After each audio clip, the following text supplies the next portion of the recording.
2025 pointe à l'horizon avec les rendez-vous électoraux attendus et pendant ce temps, les stratégies de marketing électoral s'affinent dans les formations politiques, notamment celles de l'opposition. Pour quelle finalité, pour quelle efficacité, nous en parlerons dans le cours de cette émission. La rétrospective de l'information, le rendez-vous des faits marquants de la semaine. Mesdames et messieurs, bonjour, bienvenue à la rétro.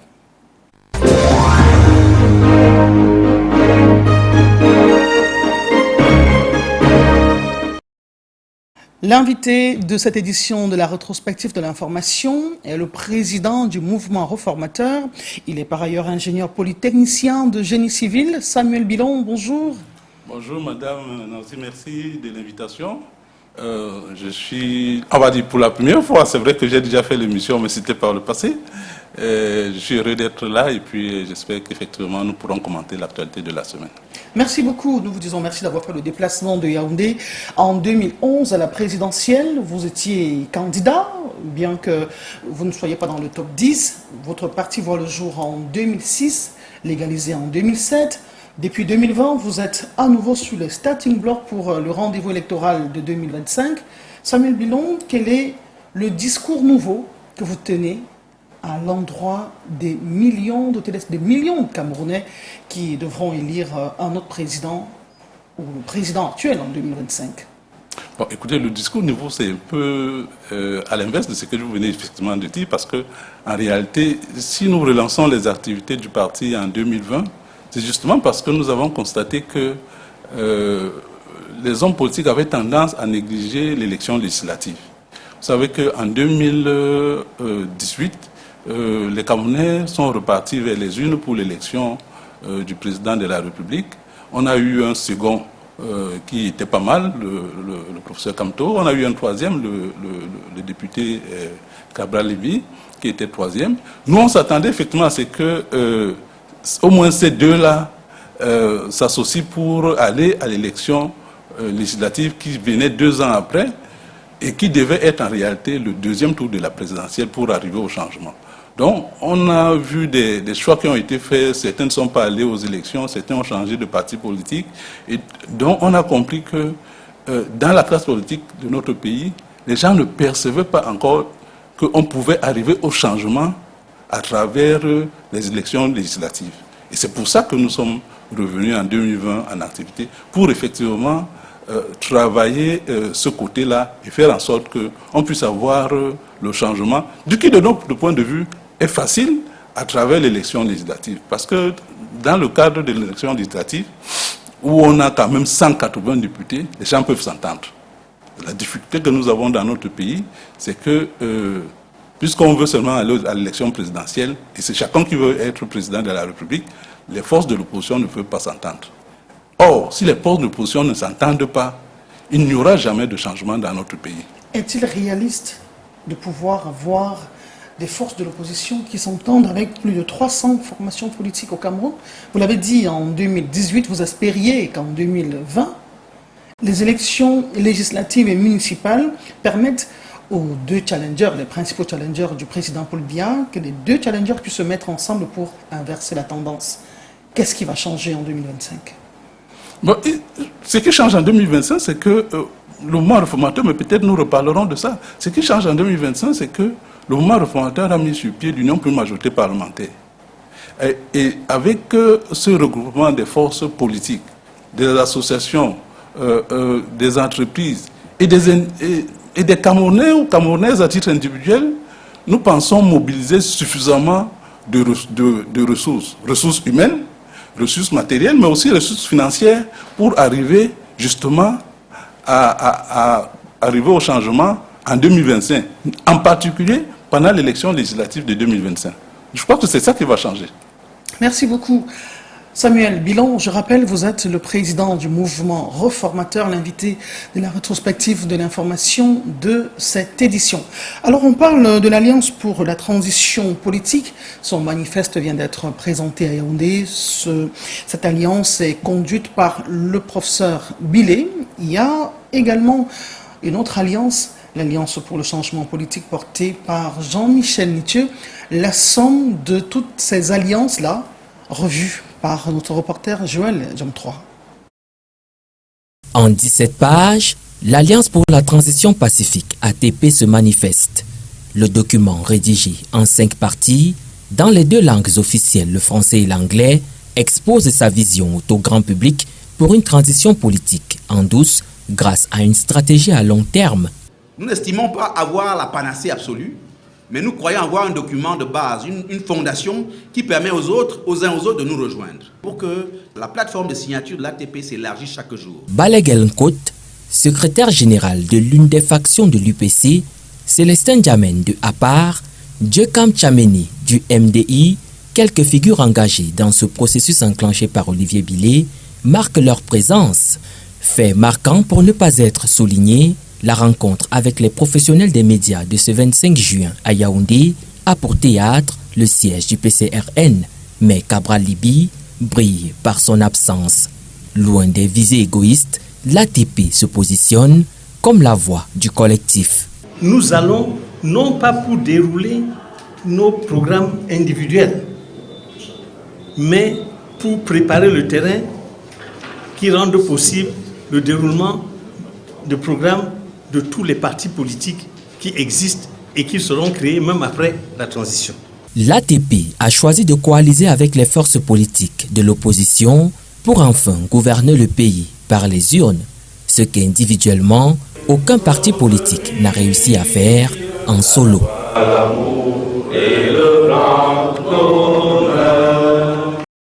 Plusieurs mois déjà que des intentions de coalition au sein de l'opposition ont surgi sur la place publique, Jean-Michel Ninthieu propose l'Alliance pour le changement APC.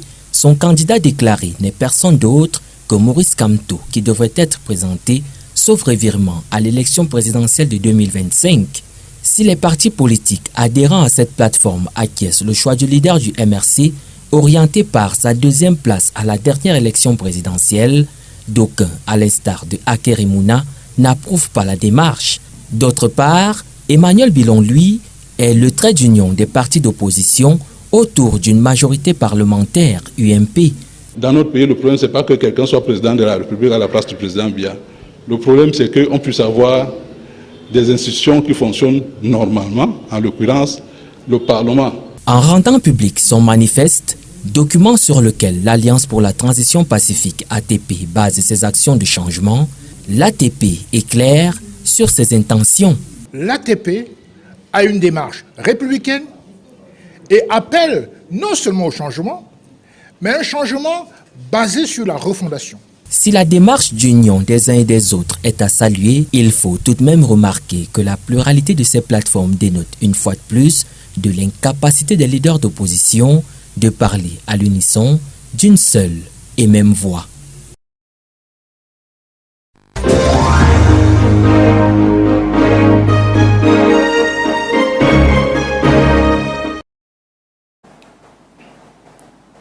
Retour sur ce plateau avec vous, Samuel Bilon. On parle de cette incapacité des leaders des formations politiques à pouvoir parler d'une même voix. Finalement, cela ne fait-il pas les affaires du régime en place? Les militants du RDPC et leurs leaders peuvent boire du petit lait et vous regarder, vous émietter parce que vous n'arrivez pas à faire chorus, parler ensemble, parler d'une même voix pour débusquer la mastodonte qu'est le RDPC. Que répondez-vous à ceux qui pensent que dans l'opposition, il y a les opposants fabriqués par le régime pour distraire? Bon, d'abord, j'ai vu le reportage, j'ai vu effectivement que il y avait une petite erreur sur le nom, c'est Samuel Bilon, effectivement, pas Emmanuel Bilon. Écoutez, vous avez parfaitement raison, hein, et depuis que le mouvement réformateur a repris les activités en mai 2020, nous avons un seul discours, c'est de dire que lorsque vous avez un système à un seul tour, parce que beaucoup de gens demandent que les élections passent à 2 tours. Bon, mais les élections, on peut rester avec un système électoral à un tour. C'est pas très grave. Les États-Unis, c'est un seul tour. La Grande-Bretagne, c'est un seul tour. Et le problème, c'est que quand vous avez un système à un seul tour, vous êtes obligé de former les coalitions. C'est pour ça que vous avez aux États-Unis les démocrates et les républicains. Que vous avez en Grande-Bretagne les travaillistes et les conservateurs. Donc il faut que dans la classe politique camerounaise, en particulier au sein de l'opposition, qu'on comprenne la nécessité absolue de coaliser les forces et de parler d'une seule voix si on veut renverser le régime actuel. Ça, c'est la vérité. Et ça, c'est le discours du mouvement réformateur. Qu'est-ce qui fait défaut à pouvoir se mettre ensemble? Pourquoi c'est si difficile? Non, ce qui est difficile, ce sont les égos, madame. Et c'est pour ça que nous avons créé l'Union pour une majorité parlementaire. Parce qu'effectivement... une alliance de plus? Non, pas une alliance de plus. En fait, une alliance qui vient en réponse aux deux propositions qui ont été présentées là. Parce qu'en réalité, vous voyez-vous, l'ACP, par exemple, engage une alliance et d'emblée propose un candidat. C'est quelque chose qui n'a pas vocation à coaliser, effectivement. Ça veut dire que ça peut... Parce que la vérité aussi, c'est que nous avons une histoire dans notre pays. L'histoire de notre pays, c'est que nous avons eu deux présidents jusque-là qui ont été très forts. Que ce soit le premier président, Feu Amadou Ahidjo, que ce soit le président actuel, ce sont des présidents qui ont eu des pouvoirs sans partage. Et c'est ça la réalité. Et c'est un des gros problèmes que nous avons.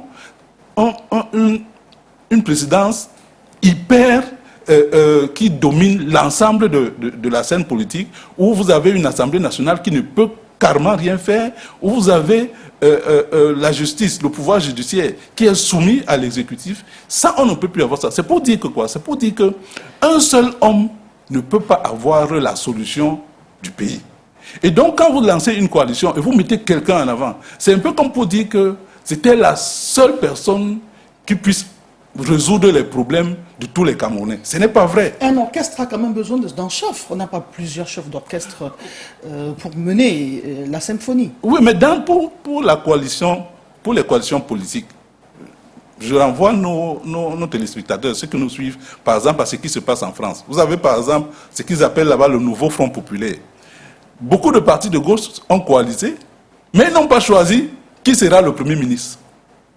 Parce qu'en réalité, les coalitions se font sur une base à la fois programmatique et stratégique.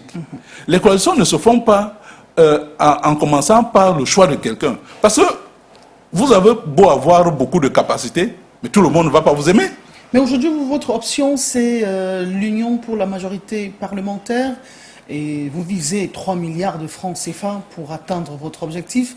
Samuel Bilon, les Camerounais, dans un contexte de paupérisation, dans un contexte où on observe un rejet, entre guillemets, de l'action politique, on s'inscrit moins, on participe moins le jour de l'élection.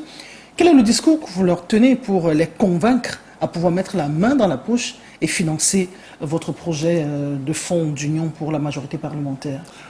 Bon, d'abord, avec votre permission, je voudrais dire que on a parlé un peu de l'ACP et de ce que nous estimons être une petite difficulté à ce niveau. Mais c'est la même chose avec l'ATP qui, malheureusement,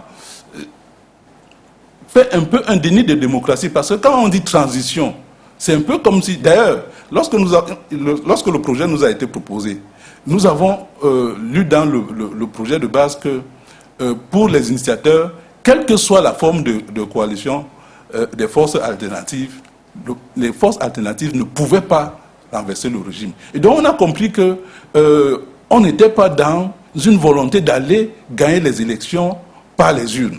Et donc c'est pour ça que l'idée de transition, je pense que ce n'est pas bien. Parce que quand on commence à parler de transition, est-ce que c'est une transition militaire? Est-ce que derrière on pense à une transition militaire ou bien on pense que c'est une négociation avec le pouvoir en place? Non, ce n'est pas bien. Nous, par exemple, au mouvement réformateur, il y a 2 ans, nous avons écrit un manifeste et nous avons demandé, compte tenu de la situation, en particulier de la situation de guerre dans les régions anglophones, nous avons demandé au président de la République de mettre sur pied un gouvernement d'union nationale parce que c'est lui qui a la responsabilité. Bon, aujourd'hui, il ne l'a pas fait. Les élections pointent à l'horizon. Il faut se préparer pour aller aux élections et s'organiser pour renverser le régime. Bon, s'agissant de notre proposition, évidemment, c'est une proposition qui est claire et qui dit aux Camerounais que on ne peut pas changer de régime seulement avec les belles paroles. On ne peut pas arriver à l'alternance si les Camerounais ne font pas preuve de sacrifice. qui ne sacrifient pas leur temps, leurs moyens matériels et leurs moyens financiers. On a besoin que les Camerounais nous accompagnent le mouvement politique pour qu'on arrive au changement. Il ne faut pas que les Camerounais soient indifférents à ce qui se passe. 3 milliards, bon, ce n'est pas la mer à boire. Ce que nous disons aux Camerounais, c'est que si vous avez 100 francs, si vous avez 1000 francs, si vous avez 10 000 francs, apportez votre contribution. On finira par avoir les 3 milliards nécessaires qui peuvent nous amener à gagner au moins 36 constitutions. Si on gagne, on remporte 36 constitutions lors de la prochaine élection législative, on a la majorité au Parlement. Donc c'est un peu ce que nous disons aux Camerounais.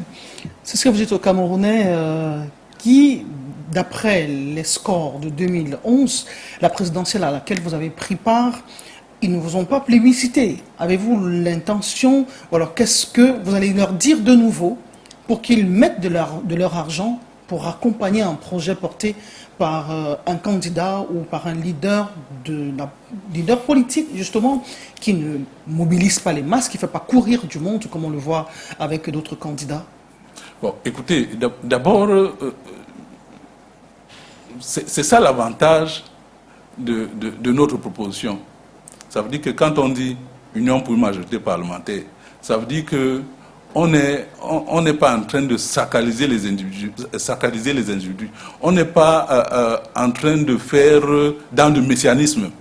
Ce que nous disons, c'est que nous pouvons trouver dans notre pays 180 candidats pour aller à l'élection. Et dans les 180 candidats pour aller à l'élection, fatalement que si on arrive à gagner l'élection législative, nous aurons la possibilité d'abord, de former le gouvernement, 2, au sein du Parlement, de toiletter un peu le code électoral qui aujourd'hui n'est pas très démocratique. Parce que quand vous avez un code électoral qui dit que pour aller à l'élection présidentielle, les candidats ne sont pas soumis aux mêmes conditions. Mais ce n'est pas bien, vous comprenez? Donc, avec l'Union pour une majorité parlementaire, et la majorité au Parlement que nous allons toiletter le code électoral. Et donc, l'élection présidentielle qui va suivre va fatalement se passer dans de bonnes conditions parce qu'il n'y aura pas de problème de contestation. L'élection va se passer dans la transparence. Et c'est pour ça qu'il est important que les leaders qui nous suivent, en particulier les leaders politiques qui nous suivent, comprennent qu'on doit faire l'union, d'abord, sur le rejet de toute inversion du calendrier électoral. Ça veut dire que comme les élections législatives sont annoncées là, on va dire février-mars de l'année prochaine, il faut que les élections législatives se tiennent et qu'on arrive à renverser le régime en ce moment-là. Après, on va toiletter le code électoral et les candidats qui veulent se présenter à l'élection présidentielle en octobre, novembre de l'année prochaine vont se présenter librement parce qu'il n'y aura plus de tripatouillage. Vous voyez, madame, ce qui se passe, on entend même dans le couloir dire qu'on va faire des lois spécifiques pour empêcher certaines personnes de candidater. Ce n'est pas normal. Ce n'est pas normal. Ok, merci beaucoup, c'est entendu, Samuel Bilon. Les inscriptions sur les listes électorales en vue des échéances prochaines se poursuivent. Elles ont démarré pour ce qui est de cette autre campagne en janvier dernier. Et l'ECAM vient de publier les chiffres. On est à moins de 8 millions dans la même veine. Il y a des formations politiques qui se sont lancées dans une autre forme de marketing, à savoir promouvoir les inscriptions et aboutir à moins 15 millions d'inscrits sur les listes électorales. Je vous propose cette sous-session de reportage. Nous revenons derrière pour quelques commentaires et analyses. 7 823 434 est le nombre total de citoyens inscrits sur les listes électorales au Cameroun à ce jour. 155 680 personnes inscrites depuis 2018, c'est-à-dire depuis 5 ans, voire 6 ans. Si vous faites la moyenne annuelle, on est à peu près à 280 000 personnes inscrites par an. Vous comprenez donc qu'on est très loin de notre capacité électorale. De notre côté, la deuxième session ordinaire du Conseil électoral d'Élection Cameroun révèle que 461 559 citoyens se sont nouvellement inscrits sur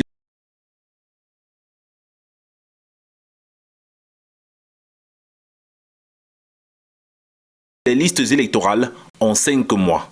Les populations, la jeunesse a besoin d'un changement et pour que ce changement soit opéré, il faudrait qu'ils s'enregistrent sur les listes électorales pour pouvoir, au moment venu, bien agir. Les observateurs de la scène politique expliquent ces données enregistrées en 5 mois par un intérêt palpable qu'ont les Camerounais pour l'élection présidentielle de 2025. La personne qui commence à s'intéresser à l'élection va s'intéresser à l'eau, à l'électricité, à la route, à la santé, parce qu'elle va comprendre que c'est à travers l'élection que nous avons des élus qui ont la charge de nous garantir l'accès à l'eau et à l'électricité. Mais une question demeure, à quand l'audit du fichier électoral par les acteurs politiques?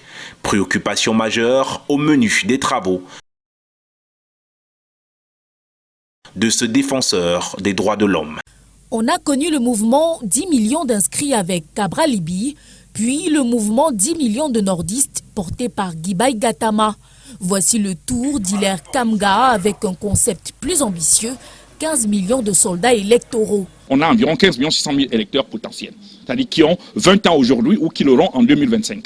L'opération consiste à engager et pousser aux urnes tout citoyen camerounais âgé de 20 ans à la date des élections de 2025, notamment de la présidentielle. Bien plus, ils devront surveiller leur vote avec une certaine rigueur, d'où l'analogie au jargon militaire. Chaque citoyen doit être armé, pas armé d'une arme quelconque, mais armé du droit électoral, armé de l'engagement pour pouvoir défendre avec les moyens juridiques nécessaires et les moyens du nombre le vote et son choix. La cible dans le viseur, le porte-parole de la plateforme de la société civile pour la démocratie et défenseur des droits de l'homme, compte saisir par une correspondance officielle le président de la République. Question de se donner plus de chance là où ses prédécesseurs ont échoué. D'autres acteurs devraient être également greffés au plaidoyer. Les parlementaires, pendant qu'ils sont encore en section, seront saisis pour comprendre qu'il y a urgence à ne pas violer la Constitution dans le cadre de l'expression de droit électoral. Deuxième séquence, ce sera la séquence diplomatique. Et le troisième pilier, c'est le pilier de la société civile et des partis politiques. Reste une inconnue. A-t-on les moyens matériels d'atteindre le plafond de 15 millions d'électeurs? Et l'ECAM n'est pas fondé pour nous parler d'un biais, qu'il soit financier ou technique, qui l'empêcherait de pouvoir adresser la question centrale. Si ce nouveau projet n'est pas déclaré illégal par le gouvernement, il faudra encore que le calendrier électoral soit respecté pour jauger l'impact de la masse critique mobilisée.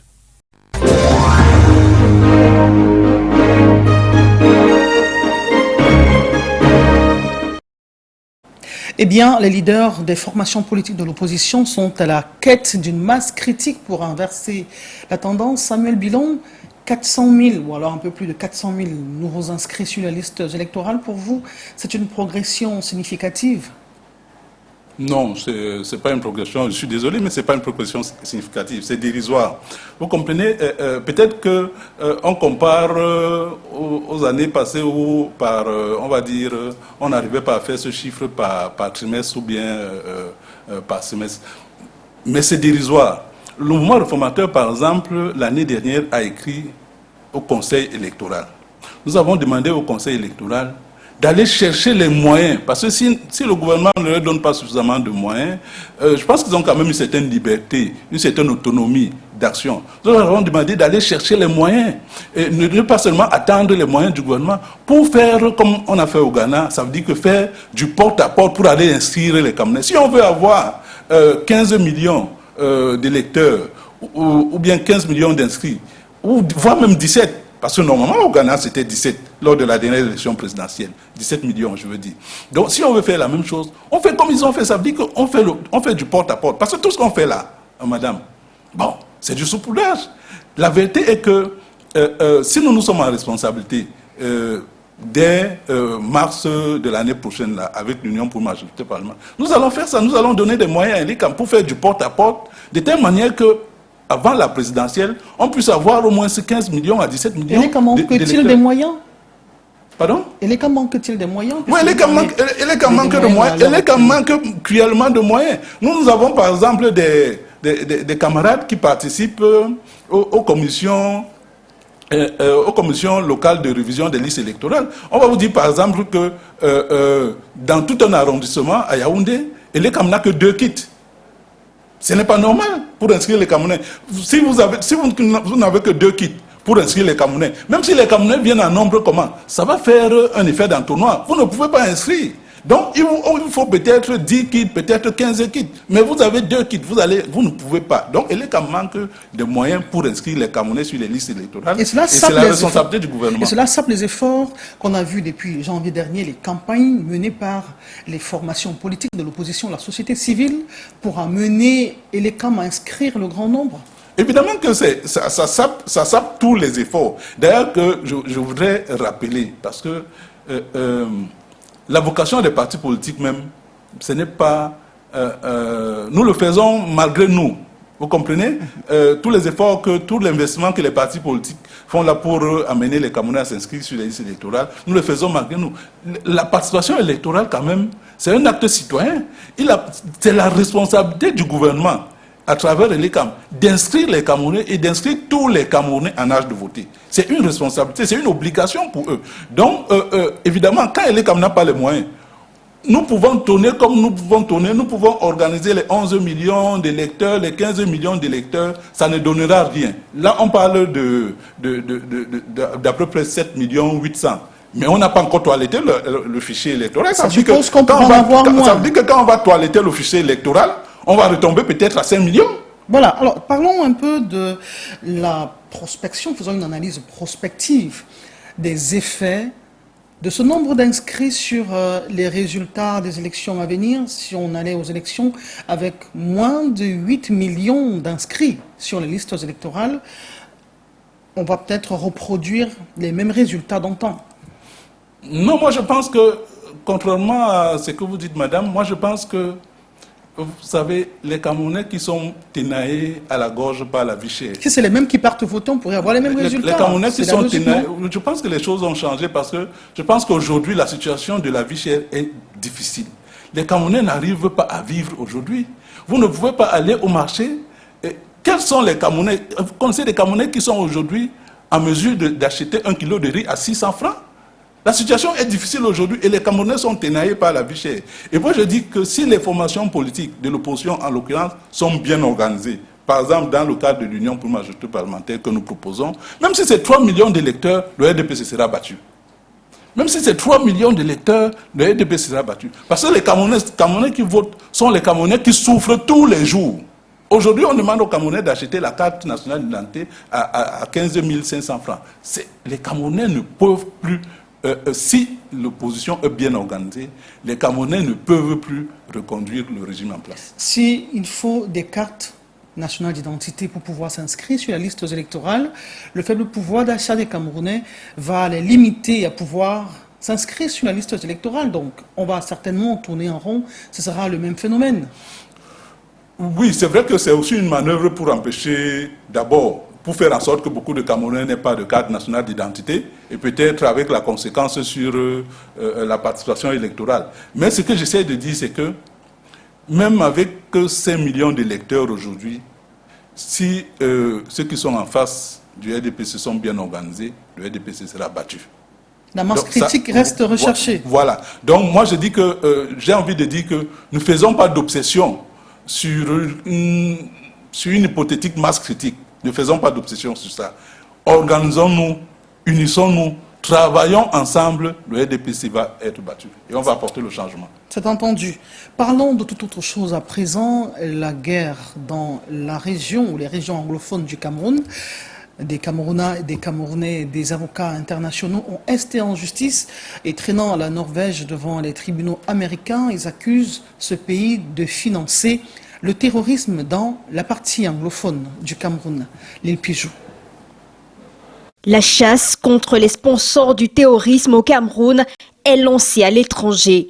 La Norvège est accusée de soutenir financièrement le nommé Shaw Ayaba Lucas dans le maintien de la guerre dans les régions du nord-ouest et du sud-ouest via son mouvement Defensive Forces qui sème la terreur au sein des populations de ces régions en crise. Notre dossier allait que la Norvège a assisté Shaw Ayaba Lucas, un terrorisme reconnu de manière internationale. Malgré les nombreuses plaintes pénales et des preuves de son implication dans le terrorisme, la Norvège lui a fourni une plateforme d'assistance financière et lui a même accordé la citoyenneté. Maître Emmanuel Salaï, qui porte ce dossier au tribunal fédéral de Los Angeles aux États-Unis, réclame plus de 600 milliards de francs CFA à la Norvège. Justice doit être rendue pour ces milliers de victimes du Nozo. Nous cherchons à obtenir des comptes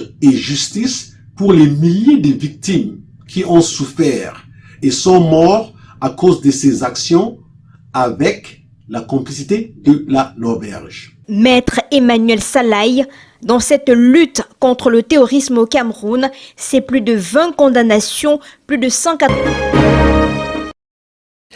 Vous regardez la rétrospective de l'information, le rendez-vous des faits marquants de la semaine avec pour invité Samuel Bilon. Il est le président du mouvement réformateur, ingénieur polytechnicien de génie civil. Alors, nous venons de vivre cette autre plainte qui a été déposée aux États-Unis par Maître Salaï. C'est un avocat international de nationalité camerounaise. Votre commentaire sur cette initiative? Bon, écoutez, madame, avec votre permission, je voudrais vraiment rendre hommage à tous nos concitoyens qui souffrent dans les régions anglophones. Et excusez-moi, je n'ai pas envie de revenir sur, de faire de commentaires sur l'initiative de l'avocat, du compatriote avocat, qui va accuser la Norvège, un autre pays, pour des choses qui se passent dans notre pays, et retenir votre très bon reportage sur l'intervention, la sortie de Ismaïla, que je salue. Parce que je pense que c'est ça qu'il faut faire aujourd'hui dans notre pays. Il faut sensibiliser tous les Camerounais et il faut interpeller le gouvernement. C'est ce qui est dit dans le reportage et c'est ce qu'il faut faire, pas rien d'autre. S'il y a des auteurs indirects qui financent le terrorisme, on n'a pas le droit de les poursuivre. C'est pas important? Écoutez, je pense que ce que nous essayons de faire comprendre, c'est que la solution est entre nos mains. Ces gens qui existent, ils existent seulement parce que nous ne faisons rien ici localement. Je pense que les Camerounais doivent, comme le dit très bien dans votre reportage, interpeller le gouvernement pour que la guerre s'arrête dans les régions anglophones. Et là encore, c'est une faiblesse de la classe politique parce que la classe politique camerounaise n'arrive pas à parler d'une seule voix sur cette crise. La classe politique, parce qu'il ne faut pas seulement parler des élections parce que les gens veulent être députés et être maires. Voilà des Camerounais qui sont en train de mourir tous les jours.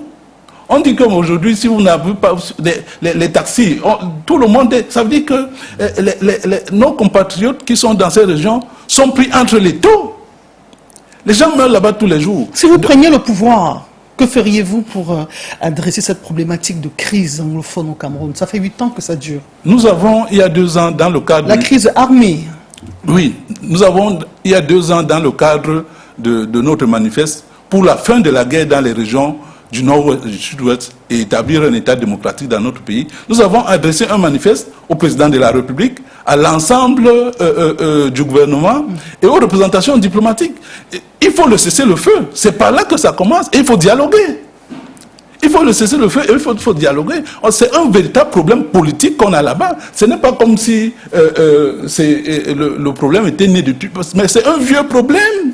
C'est un problème qui date de la manière dont notre pays a accédé à l'indépendance. C'est un problème que nous traînons depuis. Je vous prends un exemple, madame. Nous n'avons pas réussi pendant près de 60 ans à établir un système éducatif unique. Ce qui n'est pas normal. On a fonctionné avec 2 systèmes éducatifs pendant des années. On a fonctionné avec 2 systèmes judiciaires pendant des années. Donc c'est l'échec de ceux qui ont gouverné, qui ont mené. Parce que quand vous fonctionnez avec 2 systèmes éducatifs, vous fonctionnez avec 2 systèmes judiciaires, à la fin, ça va se télescoper et ça va donner ce qu'on a là. Donc, je pense que c'est un problème vraiment politique et il faut que les politiques arrangent ce problème. En l'occurrence, il faut que le gouvernement arrête de penser qu'on peut résoudre ce problème par la voie des armes. C'est entendu. Il faut qu'on comprenne très bien que ce n'est pas le dialogue. Et c'est par un dialogue sincère avec tous nos frères, partout où ils sont, qu'on va résoudre ce problème. Ce n'est pas en allant chercher des gens à l'extérieur pour... C'est entendu. Samuel Bilon, cette semaine, on a également eu un nouveau rapport sur la situation économique au Cameroun. L'inflation galope. Le dernier rapport de l'Institut national de la statistique la situe à 0,3% d'augmentation au mois de mai pour un cumul de 6,1% durant les 12 derniers mois. Et pendant ce temps, l'Assemblée nationale, on parle davantage du Parlement, la Chambre haute du Parlement, le Sénat, s'inquiète de la situation socio-économique des Camerounais. Et donc les membres du gouvernement ont été face aux sénateurs lors des questions orales. Et donc, les sénateurs ont posé sur la table des problématiques allant dans le sens de la surpopulation carcérale, l'inflation. Reportage. La hausse des prix du logement, de l'électricité, du transport, du gaz n'améliore pas le taux d'inflation.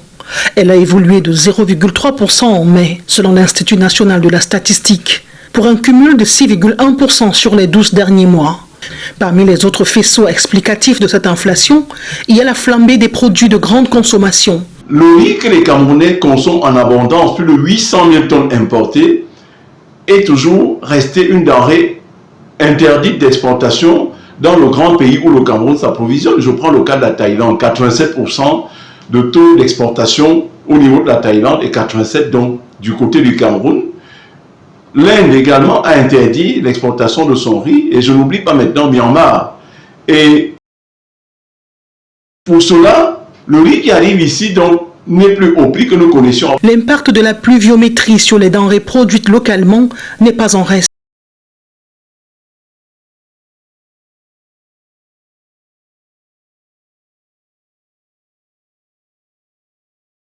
Je prends le cas du macabo, la patate, l'igname, le taro, tout ce que je viens de citer sont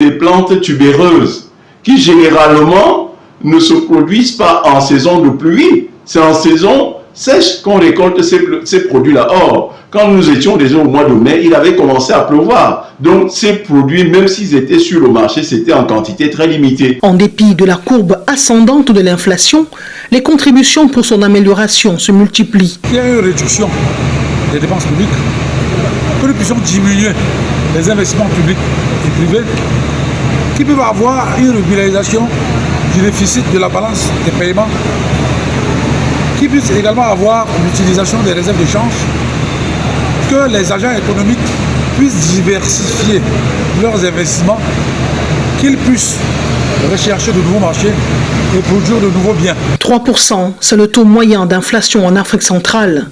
Le Cameroun en a fait le double.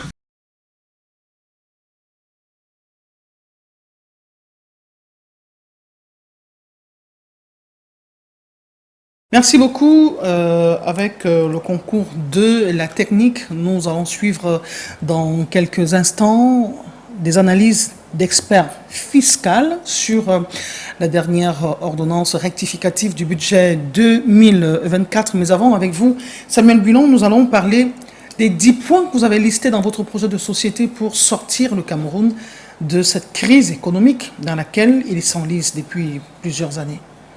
Bon, écoutez, la vérité, c'est que nous avons, il y a quelques mois, lancé une campagne contre la vie chère. Nos concitoyens, peut-être, ne le savent pas beaucoup. Nous avons lancé une campagne contre la vie chère qui a abouti, entre autres, à l'amélioration du SMIC, parce que nous avions sollicité, en l'occurrence, s'agissant du SMIC, nous avons sollicité le passage d'un SMIC à 90 000 francs. Nous avons proposé que les salaires des fonctionnaires ne puissent pas être en deçà de 150 000 francs. Nous avons sollicité l'augmentation de façon générale de 30% des salaires parce que le Cameroun a des salaires exceptionnellement bas. Avez-vous été entendu? Non, je pense que nous n'avons pas été entendus parce que, vous voyez, le SMIC, on a fait évoluer le SMIC, mais le SMIC est à 41 000 francs aujourd'hui, 41 500, quelque chose comme ça, ce n'est pas normal, même si, bon, pour certaines branches, on est à 60 000 francs. Mais je pense que nous n'avons pas été totalement entendus. Nous avons un gros problème de vie chère dans notre pays, madame, avec des Camerounais qui ne peuvent plus se loger.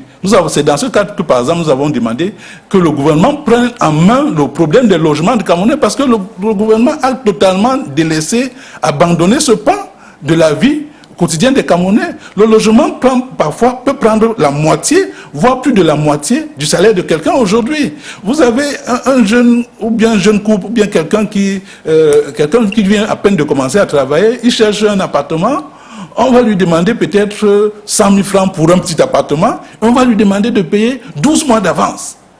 Et ça, c'est fait au vu et au su de tout le monde. Donc, ça veut dire que le gouvernement n'arrive pas, par exemple, à réguler cette affaire dans les logements. Et ce n'est pas normal.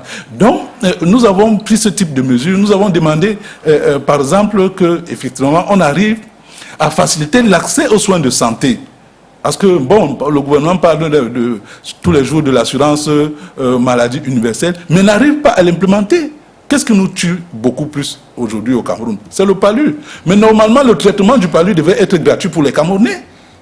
Mais aujourd'hui, les Camerounais meurent parce qu'ils n'ont pas 2 000 francs, parce qu'ils n'ont pas 3 000 francs, parce qu'ils ne peuvent pas se rentrer dans un centre de santé. On va faire un bilan de la SND 30 qui a été annoncée en 2020 comme, on ne va pas parler de panacée, mais une solution pour sortir le Cameroun de la crise 2030. Nous sommes à la veille de 2025.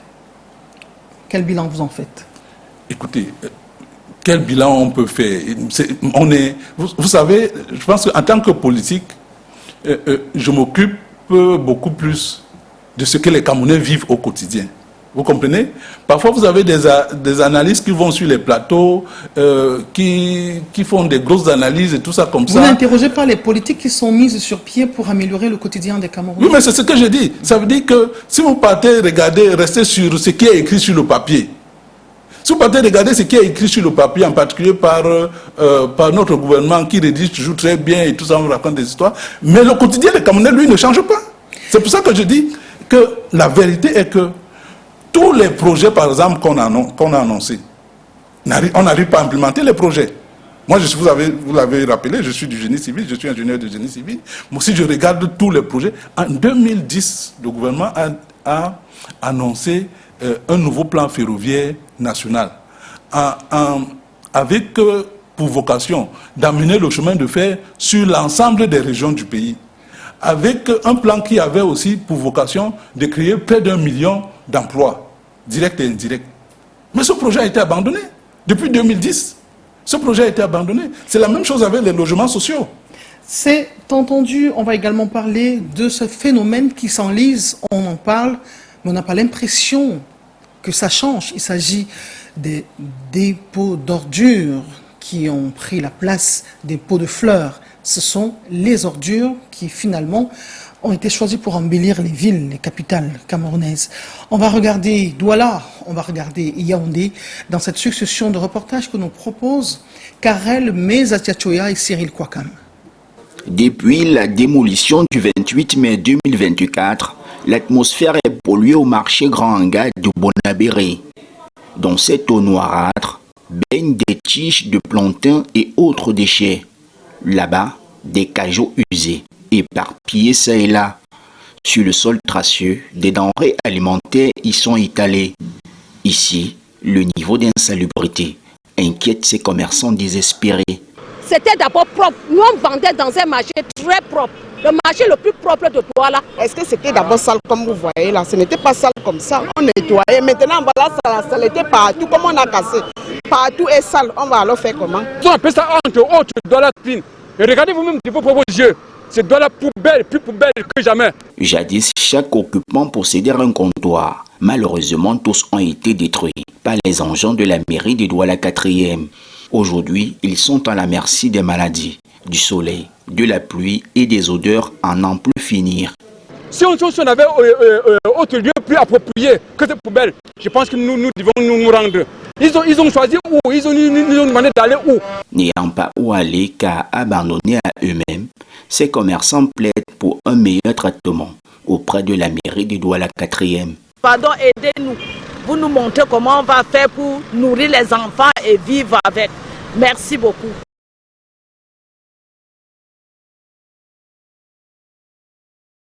L'image parle d'elle-même. La chaussée est envahie par des déchets versés là par des personnes comme ce jeune homme qui semble ne pas voir la plaque de la communauté urbaine qui interdit le dépôt d'ordures ici pourtant visible sur cette route secondaire de l'axe Etoudi-Rumonguier qui mène au lieu-dit ancien 6e à Yaoundé. Ça ralentit la circulation.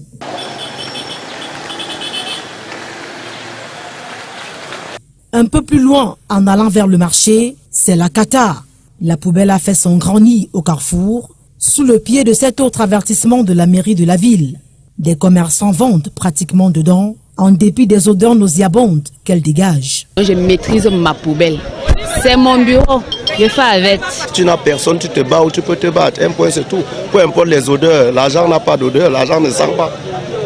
Faisons un tour à présent dans ce tchapalo de Matango-Abiémassi, dans le 6e arrondissement de la capitale. La saleté autour et son arôme dérangent. Ça affecte le commerce jusqu'à... Les gens sont mal à l'aise, les clients veulent venir, mais les odeurs... Elle fait avec, faute de choix. Mais ce jeune homme s'y plaît. C'est dans le bac qu'il trouve son nyama. Non, ça ne nous dérange même pas un peu. Parce que c'est grâce à la poubelle que nous on mange. Nous on fait dans ce qu'on appelle le recyclage ici. Si on enlève ça ici, nous on ne connaît plus pas où on va aller. Parlant justement de recyclage, les usagers gagneraient à faire le tri de leurs déchets avant de les jeter, avis d'un agent de la mairie. Il y a la poubelle organique et il y a également papier plastique et papier carton. Si déjà de la maison, on dissocie les trois, vous verrez beaucoup de mamans qui font dans l'agriculture venir prendre les déchets organiques tranquillement. Mais ils mélangent tout ça, ça fait déjà que la poubelle, même si quelqu'un veut trier pour aller faire son champ avec, il ne peut pas. Pas mal cette suggestion, mais va-t-elle passer chez les Camerounais? Question à 0 francs.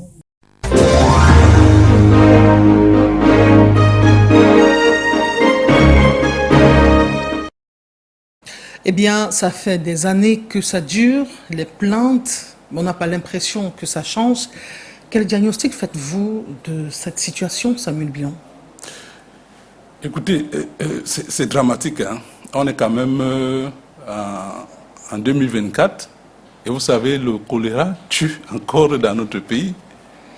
Le choléra tue encore dans notre pays, et c'est ça. En fait, on tue les Camerounais parce qu'on est incapable de faire la propriété dans nos villes. J'ai vu dans le reportage, on a montré une plaque interdite de jeter les ordures. La communauté, moi je viens de Yaoundé, mais je crois que c'est la même chose à Douala. On écrit partout interdit de jeter les ordures, au lieu de mettre les bacs. Parce que ce sont les bacs qu'il faut mettre. Parfois, aujourd'hui, moi j'ai l'expérience. À Yaoundé, parfois, vous pouvez faire, si vous voulez jeter vos ordures dans un bac, parfois vous pouvez faire 2 km. Et c'est pour ça que, vous voyez, vous voyez parfois, parce que tout le monde vient au même endroit jeter les ordures, que ça s'entasse, ça fait des monticules. C'est parce qu'on ne donne pas, il n'y a pas de bacs. Donc ça, c'est une défaillance d'abord de ceux qui gèrent la ville, en commençant par le ministère de la tutelle ministérielle.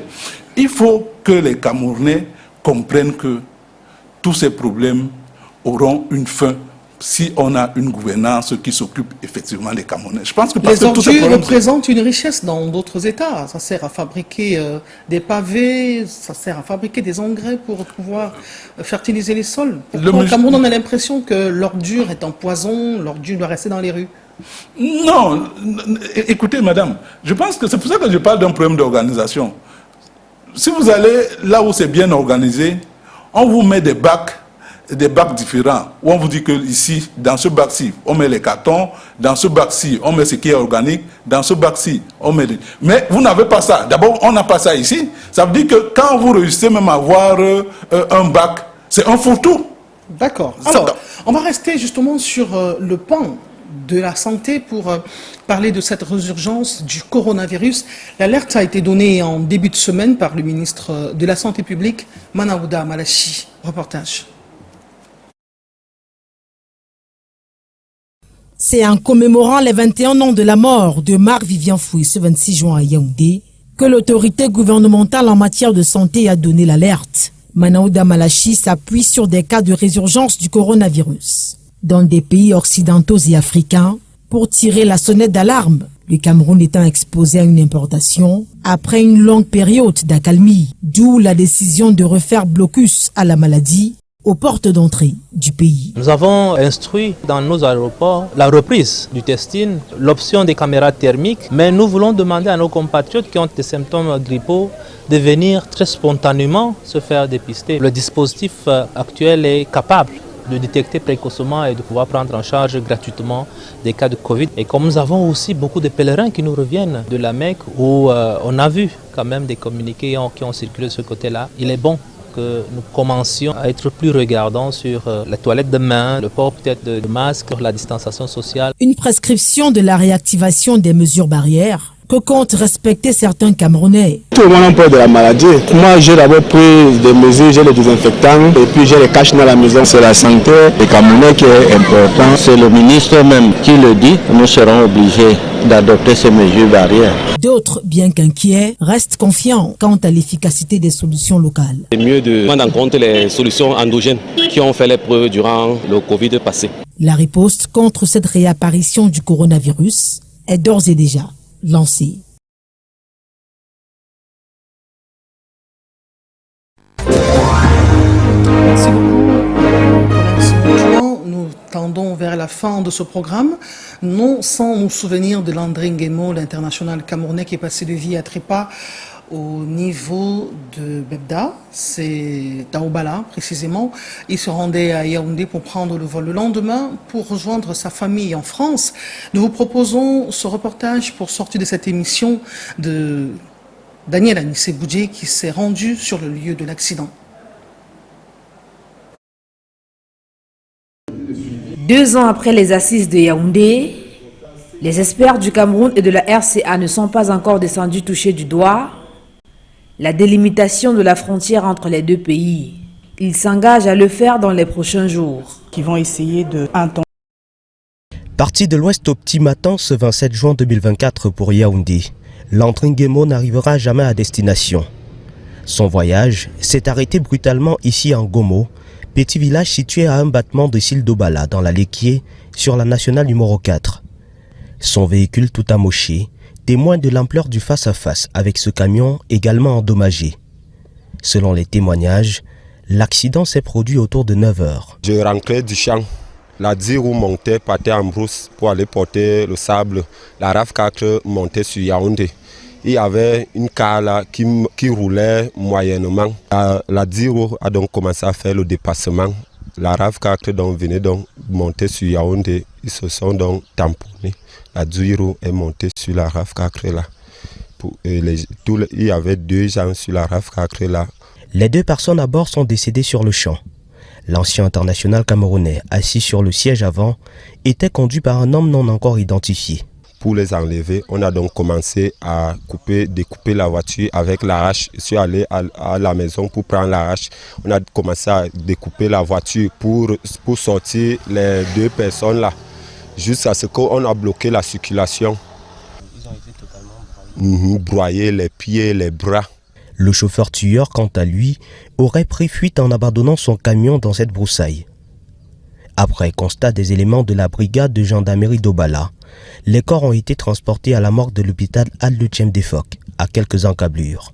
Nous sommes à la fondation Adluchem Defoc, c'est à quelques kilomètres d'Obala sur la route de Yaoundé. C'est donc à l'intérieur de cette morgue que gît la dépouille de Landry Nguemo. Interdiction formelle d'accéder à l'hôpital et même de filmer. Depuis Effort pour Canal 2 International, Daniel Anissé Boudjé, Pierre-Raoul Goufo, Audrey Mbala et Séverin Foto.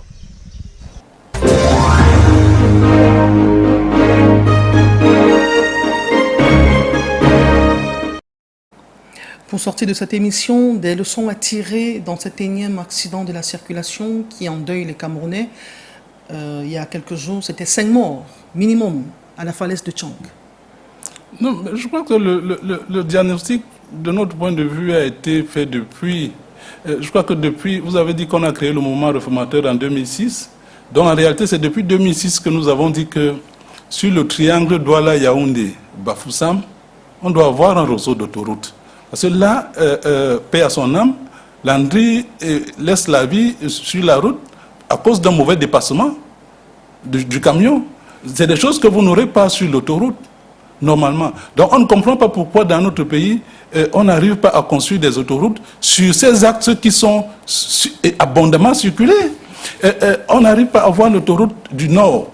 C'est le même problème, vous avez des accidents partout. Donc, je pense qu'il faut vraiment résoudre le problème des infrastructures routières dans notre pays, ou tout au moins tout simplement le problème des infrastructures de transport, parce que je vous ai parlé aussi du chemin de fer, qui a un problème. On a vu le problème de l'accident en 2006 qui a laissé quand même, à Ezeka, qui a laissé sur le carreau des centaines de Camerounais. Donc les infrastructures de transport ont un gros problème dans notre pays qu'il faut résoudre. Et le civisme des automobilistes sur la route. Mesdames, Messieurs, merci d'avoir été des nôtres pour cette édition de la rétrospective de l'information. Nous disons merci à Samuel Bilon, le président du mouvement réformateur. Il est ingénieur polytechnicien de génie civil. C'est avec lui que nous avons commenté les faits ayant marqué la semaine. Messieurs, merci d'être venus. C'est moi que vous remercie, madame, de nous avoir donné l'occasion de commenter l'actualité avec vous ce matin. À très bientôt. Allez, rediffusion de ce programme, ce sera lundi à 9h. Quant à nous, nous serons à nouveau des vôtres pour le même exercice dimanche prochain, s'il plaît à Dieu, à 9h. Restez en compagnie des programmes de Canal 2 International qui se poursuivent.